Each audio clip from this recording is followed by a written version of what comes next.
Hello friends, स्वागत है आप सभी का आपके अपने चैनल बीए स्टडी में। आप लोगों ने कहा था कि नए सिलेबस के हिसाब से आपको पढ़ाना है, तो नया सिलेबस सबसे पहले हम आपके साथ डिस्कस करते हैं कि क्या सिलेबस है आपका।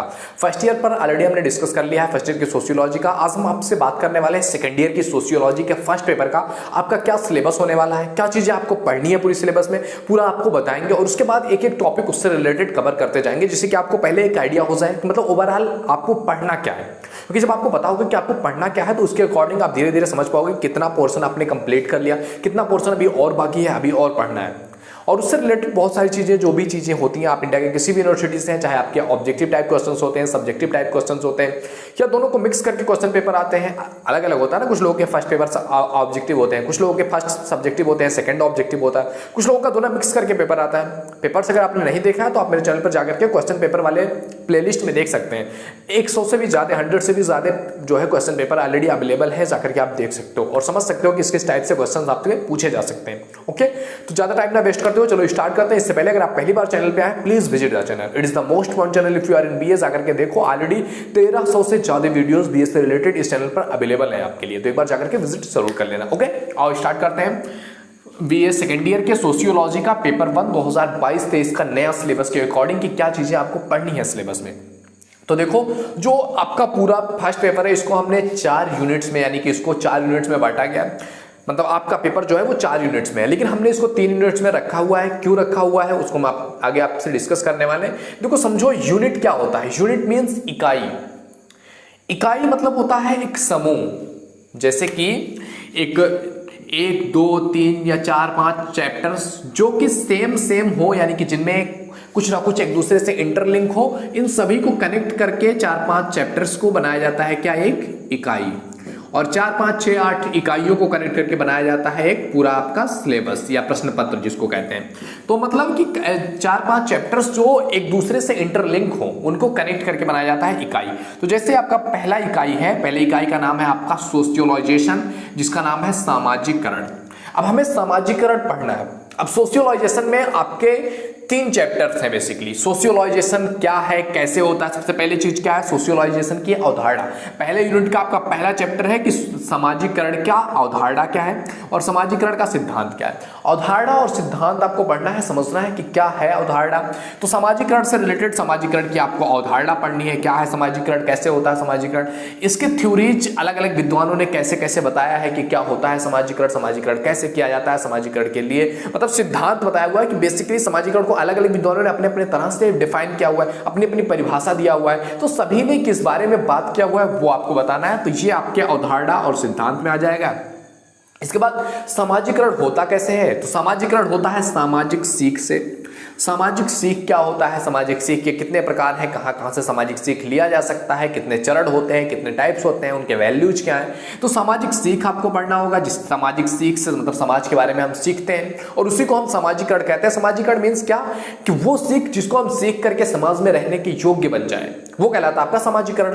तो सामाजिकरण के लिए सामाजिक सीखों की इंपॉर्टेंस होती है। एंड अगला टॉपिक जो 3rd चैप्टर आपका है वो है आपका अनुकरण। अनुकरण क्या होता है, कि दूसरों को देख करके उनसे जो क्रियाएं सीखी जाए, जो चीज सीखा जाए, उसको कहते हैं क्या, अनुकरण। यानी कि दूसरों को देख करके जो हम सीखते हैं वो कहलाता है अनुकरण। यानी कि हम कहीं पढ़ने नहीं जा रहे हैं, कहीं इंस्टीट्यूशन में नहीं जा रहे हैं, हम बस समाज में चीजों को देख रहे हैं, लोगों को देख रहे हैं, तो कहीं पर जा रहे हैं, कुछ चीजें देख रहे हैं, ऑब्जर्व कर रहे हैं और उससे जो सीखते हैं कि मुझे भी ऐसा करना चाहिए, वो कहलाता है आपका अनुकरण।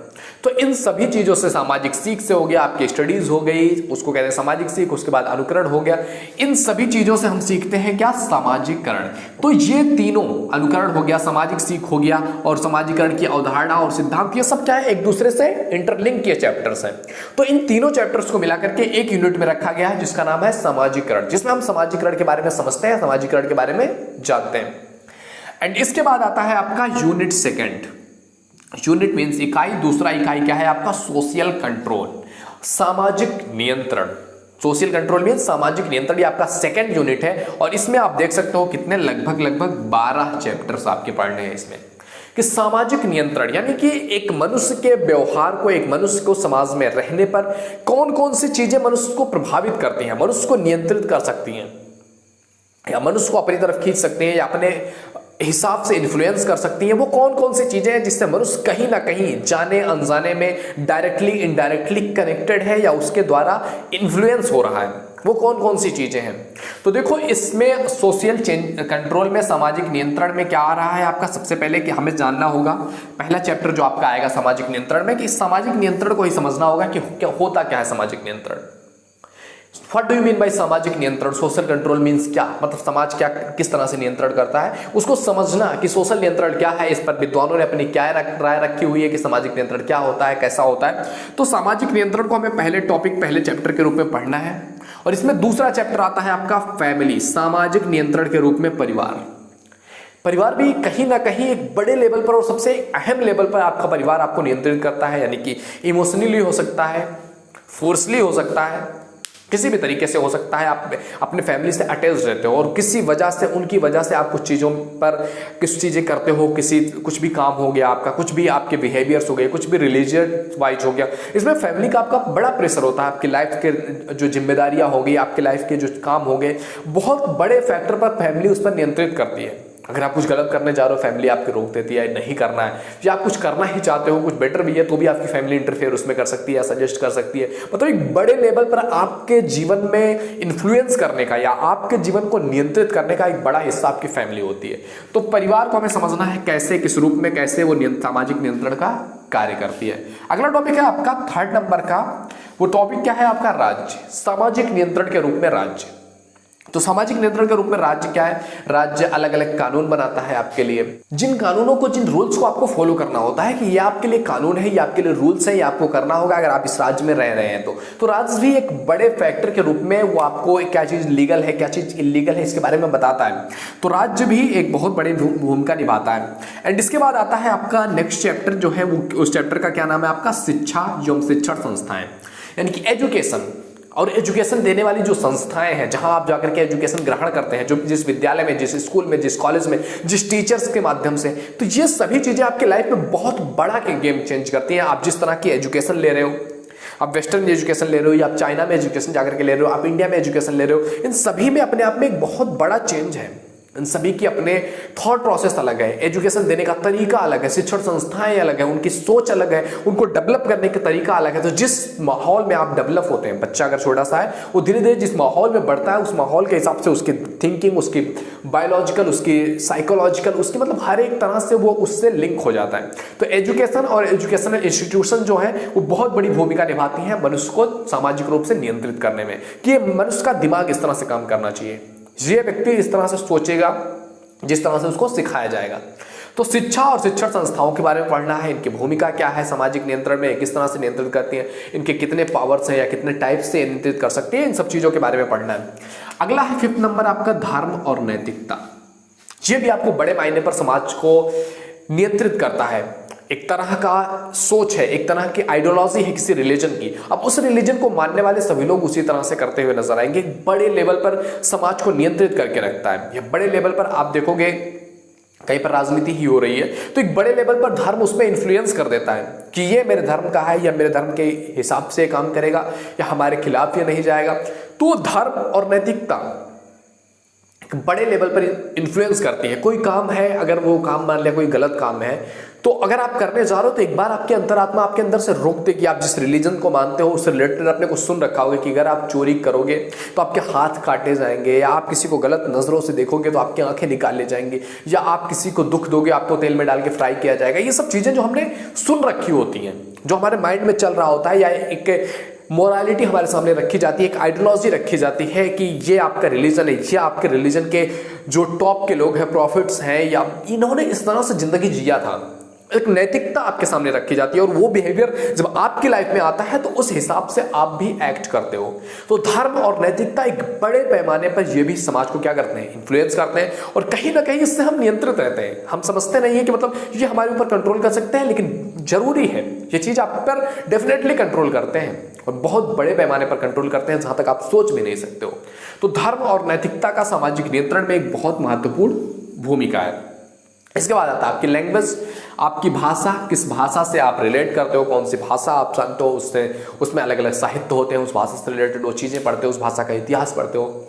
तो भाषा भी एक बहुत बड़ी मात्रा में नियंत्रित करता है। आप किसी लैंग्वेज को बोलते हो और सामने वाला भी उसी लैंग्वेज को बोलता है, दोनों में इंटरकनेक्शन बहुत फास्ट होता है, दोनों एक दूसरे से कनेक्ट बहुत फास्ट हो सकते हैं, एक दूसरे पर ट्रस्ट बहुत तेज हो सकता है कि अगर आप बाहर जा रहे हो और कोई आपको हिंदी बोलने वाला मिल गया तो आप समझो यार ये तो इंडिया या अपने आसपास का कोई है, इंडिया पाकिस्तान का होगा, तो एक अलग ही लॉयल्टी दोनों के बीच में आ जाती है। तो मतलब भाषा भी एक बड़ा फैक्टर निभाता है सामाजिक नियंत्रण पर। और इसके बाद आता है भाषा के बाद आपका प्रथा और कानून।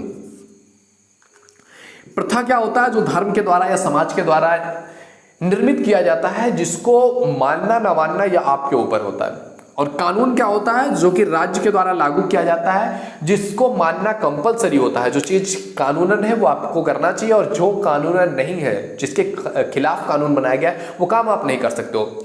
तो कानून और प्रथा ये दोनों नियंत्रित करती हैं समाज में। कुछ चीजें चल रही हैं, आप जाने अनजाने में वही चीज करोगे, अगर उसके खिलाफ आप जाओगे तो एक बहुत बड़े लेवल पर आपके अंदर से डर आएगा कि यार ये मैं कर दूं तो गलत हो सकता है मेरे साथ, या मेरी फैमिली में कुछ गलत हो जाएगा, मेरे लोगों के साथ कुछ गलत हो सकता है। मतलब कि एक बड़े लेवल पर आपके अंदर चेंजेस आते हैं। तो प्रथा और कानून भी क्या करते हैं? समाज को नियंत्रित करती हैं। अगला है जनमत।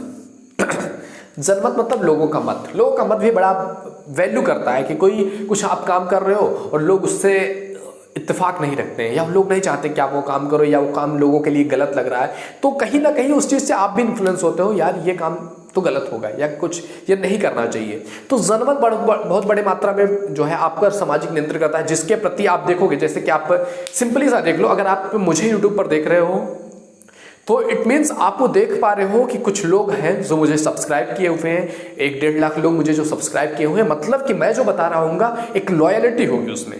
या बड़े क्रिएटर्स की आप जो कोई वीडियो स्क्रॉल करते जाते हो और आप देखते हो इसमें तो 2 लोगों ने लाइक किया है, तो उसको आप देखते नहीं हो, भले ही उसमें टैलेंट थोड़ा सा ज्यादा हो जाएगा। और कोई अगर 10 मिलियन लाइक है, 20 मिलियन लाइक है, तो आप देखते हो यार क्या किया है इसने, उसकी आईडी भी खोल करके देखते हो इतने फॉलोअर्स क्यों हैं, उसके एक कंटेंट आप जाकर के देखते हो, तो इससे इन्फ्लुएंस पड़ता है कि हाँ इतने सारे लोगों ने इस पर लाइक किया हुआ है, इट मीन्स इसमें कुछ होगा। आप उसको 1 बार 2 बार 3 बार देख लेते हो। तो जनमत भी क्या करता है? बहुत बड़ा भूमिका निभाता है सामाजिक नियंत्रण पर, आपकी सोच को नियंत्रित करने के लिए। इसके बाद आता है प्रचार प्रसार।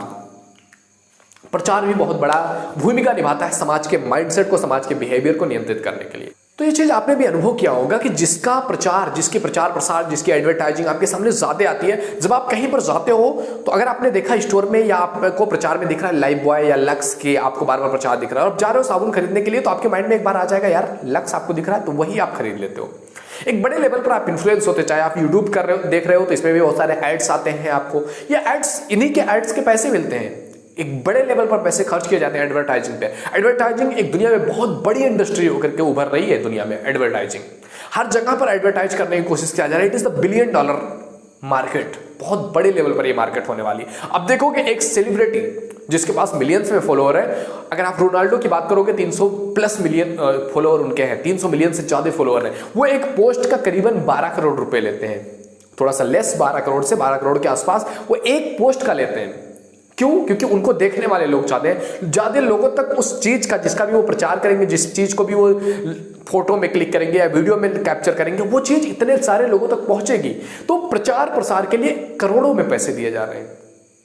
एक ऐड के लिए आप आईपीएल में एक देखते, आईपीएल जब आप देख रहे हो 10 सेकंड की ऐड के लिए, कि 10 सेकंड का ऐड या 5 सेकंड का ऐड मेरा दिखाया जाए टीवी पर लाइव जब टेलीकास्ट हो रहा हो, उस 10 सेकंड के लिए 10-10 लाख 20-20 लाख रुपए देते हैं कि एक दिन मैच चल रहा है उसमें 10-10 सेकंड करके मेरे जितने भी ऐड बीच बीच में हर ओवर में आएगा 10 सेकंड दिखा देना। लाखों में डील होता है, करोड़ों में डील होता है दोस्त। तो प्रचार का एक बहुत बड़ा जो है क्षेत्र होता है सामाजिक नियंत्रण में। एंड इसके बाद आता है आपका पुरस्कार और दंड। ये भी बड़े मायने रखते हैं कि आप कोई काम कर रहे हो जिसके लिए आप समाज एक्सेप्ट करता है उस काम को, और उसके लिए आपको पुरस्कृत किया जाता है। आपको ले जाकर के लाखों लोगों के सामने या हजारों लोगों के सामने, आपके लोगों के सामने आपको पुरस्कृत किया जाता है, आपको सम्मानित किया जाता है। तो ये बेसिकली वो काम इन्फ्लुएंस कर देता है, चाहे वो काम थोड़ा सा नॉनसेंस भी आपके लिए लगे। आप देख लो, अभी उठा करके देख लो, बचपन का प्यार जो बच्चा गा रहा है, हो सकता है वो गाना जब वो खुद सुन रहा हो, पहले जब सुन रहा हो तो शायद उसे ही अच्छा ना लग रहा हो, लेकिन आज उसकी इतनी पॉपुलैरिटी हो चुकी है, उसको इतना ज्यादा सम्मान दिया गया है, चाहे वो मुख्यमंत्री जाकर के दिए हुए, बड़े बड़े सिंगर्स, बड़े बड़े रैपर्स, वो लोग जाकर के उसके साथ जो कोलैब कर रहे हैं, लोग उसकी जो रिस्पेक्ट कर रहे हैं, अब उस चीज को देख करके वैसे चीजें लोग करना चाहते हैं। तो ये भी क्या हुआ, समाज को एक नियंत्रित कर रहा है। समाज पे नियंत्रण ही तो ला रहा है ये चीज कि समाज कैसे बे करेगा, क्या चीज समाज को करना चाहिए क्या नहीं करना चाहिए, ये बड़े मायने पर ला करके नियंत्रित कर रहा है। अब लाखों बच्चे ऐसे हैं जो वही करना चाहते हैं, उसी तरह के कंटेंट वो लाना चाहते हैं या उसी तरह की चीजें वो करना चाहते हैं। क्यों? बिकॉज ऑफ दिस कि पुरस्कार उसको दिया गया, उसको सम्मान दिया गया, और किसी चीज के लिए अगर दंडित कर दिया जाता है तो वो काम हम करने से कतराते हैं कि ये काम करोगे तुम्हें लोगों के सामने ले जाया जाएगा, लोग तुम्हारा मजाक उड़ाएंगे, तुमको दंड दिया जाएगा, तुम्हारे साथ गलत किया जाएगा, तुमको कानून के हिसाब से इस तरह से फांसी दी जाएगी, ये गलत करोगे तो इस पर ये केस लगेगा, तुम्हारी कुटाई होगी सुताई होगी। तो इस तरह से ये चीजें जो हम देखते हैं तो ये सब भी क्या होते हैं, आपके माइंड पर नियंत्रित रखती हैं। तो समाज को नियंत्रण करने में पुरस्कार और दंड की भी एक महान भूमिका है। इसके बाद आता है हास्य, व्यंग्य और कला। हास्य, व्यंग्य और कला, क्या आप कुछ काम कर रहे हो, लोग आपकी मजाक उड़ा रहे हैं, आपकी खिल्ली उड़ा रहे हैं, या कुछ काम कर रहे हो जिसको देख करके लोग आपको इरिटेट करते हैं, आपका मजाक उड़ाते हैं, आप पर व्यंग कसते हैं, तो ये भी आपको इन्फ्लुएंस करता है कि यार ये काम शायद मुझे अच्छा नहीं है मेरे लिए। कई बार हो सकता है वो काम कई बार आपके लिए अच्छा भी हो, लेकिन जब आप व्यंग कर देते हैं, कुछ लोग आपको बोलते हैं यार किसी काम का नहीं है, फालतू है, तो तेरा ये काम फोकट, बिल्कुल किसी काम का नहीं है। आपके माइंड में भी जब कई लोग ये चीज कह देते हैं, आपका मजाक उड़ा देते हैं, आपके माइंड में एक प्रेशर आता है, यार चलो छोड़ो ये शायद बेकारी काम होगा। तो हास्य, व्यंग्य और कला भी एक महत्वपूर्ण भूमिका निभाता है। इसके बाद आता है आपका फैशन। फैशन भी सामाजिक नियंत्रण पर एक बहुत महत्वपूर्ण भूमिका निभाता है। आप देखते होंगे अभी जो ट्रेंड्स चल रहे हैं, या आप सिंपली अगर समझना चाहो कि फैशन किस तरह से इन्फ्लुएंस करता है, तो आप देख लो कुछ जीन्स जो हम पहनते थे पहले, या पहले जो कपड़े पहने जाते थे, वो कपड़े में अगर जरा सा भी हम कोई कपड़ा पहने या जीन्स पहने जरा सा फट गया है तो हम बाहर निकलते समय शर्म करते थे, यार मेरी जीन्स फट गई है, लोग क्या सोचेंगे। और आज पूरी पूरी जीन्स फटी हुई होती है, पूरा पूरा जहां जहां से मतलब देखोगे पूरा पूरा गायब भी है वहां से फैक्टर, और फिर भी लोग पूरे शान के साथ, करोड़ों जिसके पास है वो लोग इस तरह से कर रहे हैं, अरबों जिसके पास है वही लोग तो ज्यादा कर रहे हैं। तो मतलब फैशन इस तरह से इन्फ्लुएंस कर गया है कि अब वो फटी हुई जीन्स भी एक लेवल पर आपको इनकरेज कर रही है, आपके कॉन्फिडेंस को बूस्ट कर रही है, आपके कॉन्फिडेंस को डाउन नहीं कर रही है। क्यों? क्योंकि that is the trend, that is the fashion. Okay, समझ पा रहे हो फैशन को कि मतलब ये चीजें हैं, और ये चीजें समाज में बहुत कुछ लेवल पर जो है फैशन जब से आया है, इसने धर्म को भी थोड़ा सा इंटरलिंक कर दिया, या धर्म के जो पैमाने थे उसको थोड़ा सा हिला करके रख दिया है। धर्म एक रिलीजन के लोग इस तरह के कपड़े पहनेंगे, इस रिलीजन के लोग इस तरह के कपड़े पहनेंगे। अभी जब फैशन आया, जो ट्रेंड आया, सभी लोग वैसा कर रहे हैं, पता ही नहीं चल रहा है कौन किस रिलीजन का है, इस रिलीजन का। इसने बहुत बेहतरीन फैक्टर निभाया हुआ है, लेकिन इसको कैसे यूज करना है ये आपके दिमाग में थोड़ा सा खोपड़ी होना चाहिए कि फैशन के नाम पर आपको कुछ भी करवा दिया जाए और आप करने को तैयार भी हो जाते हो। तो ये सामाजिक नियंत्रण पर डेफिनेटली समाज को बहुत बड़े पैमाने पर जो है इन्फ्लुएंस करता है, नियंत्रित करता है। तो फैशन भी सामाजिक नियंत्रण का एक रीजन है। ओके, तो सेकंड में हमने देखा सोशल कंट्रोल, सामाजिक नियंत्रण में ये सारी चीजें हैं, इन सभी पर एक एक टॉपिक है, पूरा पूरा एक एक चैप्टर है, बेहतरीन से आपको समझाने की कोशिश करेंगे, एक एक चैप्टर पढ़ाएंगे, उससे रिलेटेड जो भी क्वेश्चन होंगे क्वेश्चन को भी आपके लिए सॉल्व करवाना है हमें। उसके बाद आता है आपका यूनिट नंबर 3, इकाई नंबर 3, इकाई नंबर 4 भी था जो कि 3 से लिंक था, इसलिए मैंने एक साथ कर दिया। 3 नंबर इकाई आपका था सोशल चेंज, सामाजिक परिवर्तन, और चौथा नंबर इकाई था आपका थ्योरीज ऑफ सोशल चेंज।